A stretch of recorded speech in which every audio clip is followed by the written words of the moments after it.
ME MA 304 CNC Machines and Automation. Unit 3rd Classification of Numerical Control System. इसमें आज हम सब unit 3.4 interpolators और unit 3.5 classification based on circuit technology पर discuss करेंगे। पिछले लेक्चर में मैंने बताया था कि एनसी मशीन का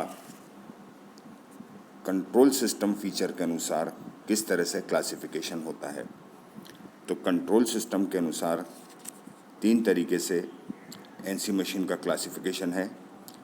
पहला point two point control system, जिसमें कि केवल पर्टिकुलर पॉइंट पर ही मशीनिंग ऑपरेशन या मशीनिंग प्रोसेस होता है, और जब मशीन स्लाइड एक पॉइंट से दूसरे पॉइंट पर मूव करती है तो उस दौरान कोई भी मशीनिंग ऑपरेशन नहीं होता है। दूसरा था स्ट्रेट लाइन कंट्रोल सिस्टम, जिसमें कि मशीन स्लाइड स्ट्रेट लाइन के अंदर, स्ट्रेट लाइन से मतलब हॉरिजॉन्टल, वर्टिकल या इंक्लाइन टेपर के अंदर मूव करती है जब मशीन स्लाइड, तो मूव करते वक्त भी उसके अंदर मशीनिंग ऑपरेशन होते हैं। लेकिन स्ट्रेट लाइन कंट्रोल सिस्टम के अंदर जो मशीन का मोशन है या मशीन की जो स्लाइड मूव हो रही है वो स्ट्रेट लाइन में ही चलेगी, आइदर हॉरिजॉन्टल, वर्टिकल या इंक्लाइन। और जब मूव कर रही होगी मशीन स्लाइड तब भी उसके अंदर मशीनिंग ऑपरेशन होगा, जिसका कि एग्जांपल था टर्निंग या मिलिंग ऑपरेशन। इसके बाद थर्ड पॉइंट था कंटिन्यूअस पाथ और कंटूरिंग कंट्रोल सिस्टम, जिसके अंदर जब मशीन स्लाइड मूव करती है तो वो कर्वेचर फॉर्म के अंदर भी, कर्व की फॉर्म में भी मूव करती है, और move straight line point two point में तो चल ही रहा है वो सिस्टम, उसके अलावा वो कर्व्स के अंदर भी मूव करती है। यहाँ केवल अब बात स्ट्रेट लाइन की नहीं बनती है, स्ट्रेट लाइन के अलावा यदि कोई कर्व बन रहा है, सर्कुलर कर्व या पैराबोलिक कर्व, तो उसके अंदर भी चलते वक्त मशीन अपना प्रोसेस या मैकेनिकल प्रोसेस उसके अंदर होता रहता है। तो ये जो थर्ड वाला क्लासिफिकेशन है कंटिन्यूअस पाथ और कंटूरिंग सिस्टम, इसमें अपन इंटरपोलेशन का यूज़ करते हैं, क्योंकि जब कंटिन्यूअस पाथ सिस्टम के अंदर कोई कर्व आ रहा है तो हर पॉइंट को, एक पॉइंट से दूसरे पॉइंट के बीच में जब मूव कर रही है तो उस वक्त उसकी फीड रेट्स डिफरेंट एक्सेस के अलॉन्ग क्या होंगी या वो किस कोऑर्डिनेट से चलेगी, ये सारा काम का जनरेशन का काम इंटरपोलेटर करता है, और ये जो प्रोसेस होता है ये इंटरपोलेशन कहलाता है।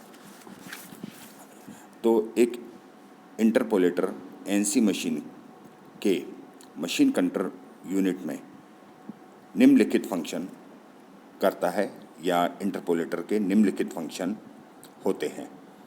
पहला वो कंट्रोल स्पिंडल स्पीड, यानी जो स्पिंडल है आपका मशीन का, अब स्पिंडल के ऊपर वर्क पीस भी माउंट हो सकता है जैसा लेथ का केस है, या उस पर टूल भी लगा हुआ हो सकता है, कटर भी लगा हो सकता है जैसा कि ड्रिल का केस हो या मिलिंग मशीन का केस हो।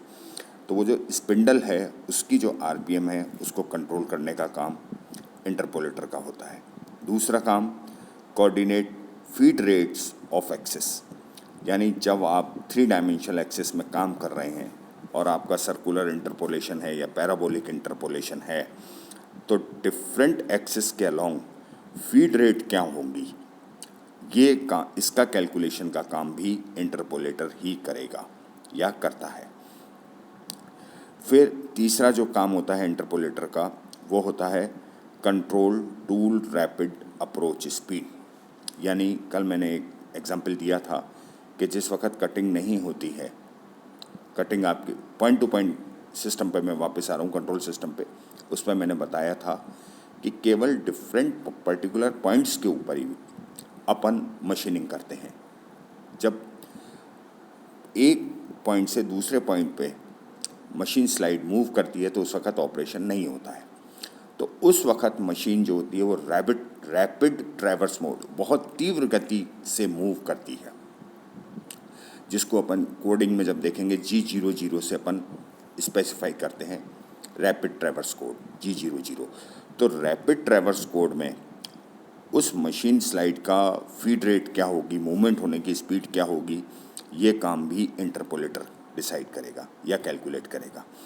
इसके अलावा जो मिसलेनियस फंक्शन होते हैं जो एम कोड के अंदर आते हैं, मिसलेनियस फंक्शन जो होते हैं वो एम कोड में आते हैं। जब अपन फंडामेंटल्स ऑफ पार्ट प्रोग्रामिंग करेंगे तो अपन डिफरेंट तरह के एम कोड्स देखेंगे, मिसलेनियस फंक्शन देखेंगे। जैसे M02 प्रोग्राम स्टॉप का होता है, M08 M08 कूलेंट ऑन है, M09 कूलेंट ऑफ है, M30 program stop and tape rewind, tool change. ये जो जितने भी फंक्शंस हैं ये सारे मिसलेनियस फंक्शन होते हैं। तो इन मिसलेनियस फंक्शन की भी गवर्निंग इंटरपोलेटर के द्वारा होती है। इंटरपोलेशन जो किसी भी प्रकार की प्रोग्रामिंग के लिए आवश्यक है में दिए गए कोऑर्डिनेट एक्सेस पॉइंट्स के बीच डाटा पॉइंट्स जनरेट करता है। मशीन कंट्रोल यूनिट के अंदर एक इंटरपोलेटर नामक एक उपकरण ड्राइव को कमांड के शुरू से अंत तक ट्रांसफ़र करने का कार्य करता है। इंटरपोलेटर या तो एनसी सिस्टम के लिए एक इलेक्ट्रॉनिक हार्डवेयर डिवाइस है या सीएनसी सिस्टम के लिए एक सॉफ्टवेयर प्रोग्राम है। ये दोनों में फ़र्क है। मतलब अगर अपन एनसी सिस्टम की बात करें तो ये एक इलेक्ट्रॉनिक हार्डवेयर डिवाइस है और सीएनसी सिस्टम के लिए ये सॉफ्टवेयर प्रोग्राम है। इंटरपोलेटर दिए गए फीड रेट पर प्रोग्राम किए गए पाथ के साथ मशीन टूल को चलाने के लिए इंडिविजुअल एक्सेस वेलोसिटीज़ को कैलकुलेट करता है तथा ये प्रारंभिक बिंदु यानी इनिशियल पॉइंट जहाँ से वो मशीनिंग होनी है, मतलब सर्कुलर होनी है या पैराबोलिक होनी है, उसका शुरुआत का पॉइंट, इनिशियल पॉइंट। तो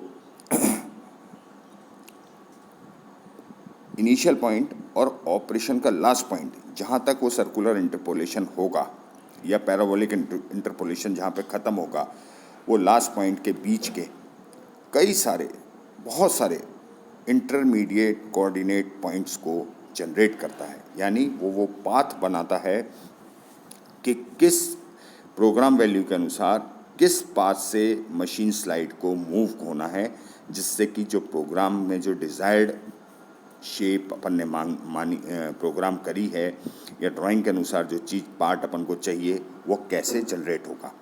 तो अपन को उसके अंदर अगर सर्कुलर इंटरपोलेशन की बात करें तो अपन को उसके अंदर जहाँ से सर्कुलर इंटरपोलेशन स्टार्ट हुआ है उसका एंड पॉइंट और जो सर्कुलर है तो उसकी एक रेडियस होगी, रेडियस ऑफ द आर्क अपन को देनी पड़ती है। एक तो लास्ट पॉइंट कि कहाँ वो ख़त्म हुआ, इनिशियल पॉइंट क्यों नहीं, क्योंकि इनिशियल पॉइंट तो अपन को जो इससे पहले वाली लाइन थी उसका जो लास्ट पॉइंट था उसका वो अब सर्कुलर पॉइंट का इनिशियल पॉइंट हो गया, तो वो तो अपन को मालूम है। लेकिन ये सर्कुलर इंटरपोलेशन कहाँ तक होना है, तो एक तो वो लास्ट पॉइंट डिफाइन करना पड़ता है और उसका जो आर्क बन रहा है उसकी रेडियस, ये मैं बात कर रहा हूँ सर्कुलर इंटरपोलेशन की, तो उसकी जो रेडियस ऑफ आर्क है वो अपन को देनी होती है।